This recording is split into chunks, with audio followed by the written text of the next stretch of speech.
over the last few years I've noticed that I was starting to have some really bad reactions to all of my perfumes. So recently what I've been trying to do is make my own perfumes after I'd gotten rid of all the old ones that I used to have, and two in particular have been my favourite, so I thought I would share that with you today. To start off with, I use old whiskey tester bottles. I like the sizes, I like the shapes they come in, and I think they look really cute. This bottle in particular, I cut a cork out to use for the top instead of the small metal cap it had. And yes, it looks a bit rough, but I like it like that, especially once it's got a wax seal and a bit of cord on it as well. Aesthetics aside, the first thing you're going to need is Perfumes alcohol. Now today, because I've run out of Perfumes alcohol, I'm going to be using vodka since that's all I have, and I want to demonstrate why it's not the best thing to use. It will work, but can you see this?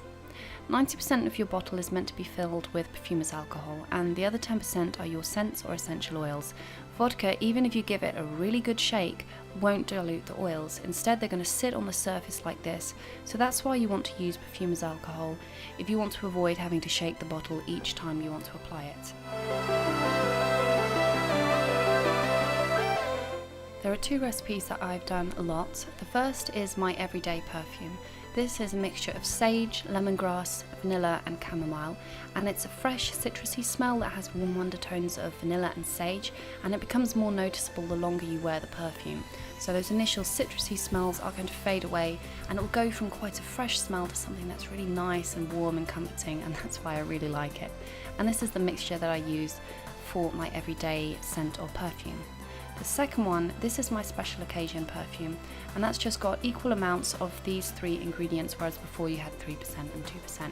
This is just equal amounts of these oils to make up that 10% that you need, and I would describe this as a smoky, citrusy floral smell, which I really like, especially in the evening.